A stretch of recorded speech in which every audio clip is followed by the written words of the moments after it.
देखिए, अख्तर ईमान साहब ने ख़त लिखा है, फिर अख्तर ईमान साहब ने यहाँ के लीडर ऑफ अपोजिशन को लेटर लिखा है।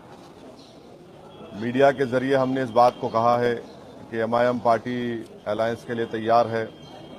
और फिर अख्तर ईमान साहब ने अपने आखिरी ख़त में ये भी कहा है कि हमको आप 6 सीट दे दीजिए। देखो यार, बिहार में जो ये अभी चल रहा है, ओवैसी साहब आ रहे हैं और बोल रहे हैं लालू प्रसाद यादव के कि वो हम गठबंधन की सरकार बनाना चाहते हैं। तो इसके ऊपर लालू प्रसाद यादव का कुछ रिएक्शन नहीं आ रहा है। एक बार तो ओवैसी साहब एकदम से ढोल नगारा लेकर पहुंच गए थे बिहार में कि भाई हमें अपनी गठबंधन सरकार में ले लो। तो पर यहाँ पर तेजस्वी यादव ने बिल्कुल ही बोल दिया है कि भाई आपको अगर हमारी मदद करनी ही है, आप हमारे साथ जुड़ना ही चाहते हैं, तो आप इस बार इलेक्शन मत लड़िए। तो ये बात ओवैसी साहब को पता नहीं क्यों बट ऐसा लग रहा है कि मेरे साथ ये गलत हो रहा है।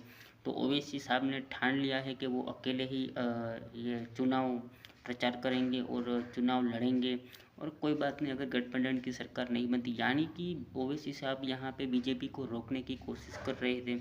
और आप सभी को पता है कि नीतीश कुमार जब से बिहार में इलेक्शन जीते हैं, सीएम बने हैं, तब से वो गठबंधन की सरकार बीजेपी से ही कर रहे हैं।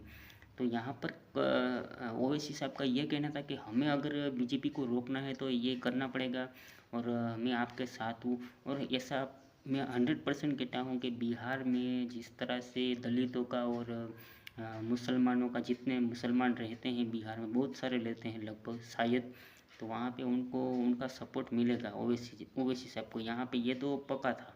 पर यहाँ पे पता नहीं क्यों लालू प्रसाद यादव के जो ये बेटे हैं तेजस्वी यादव, क्यों उनके साथ ये गठबंधन की सरकार नहीं बनाना चाहते हैं, पता नहीं क्यों। बट ओवैसी साहब पूरी तरह से मेहनत कर रहे हैं, धाकड़ धाकड़ उनके स्पीचेस आ रहे हैं।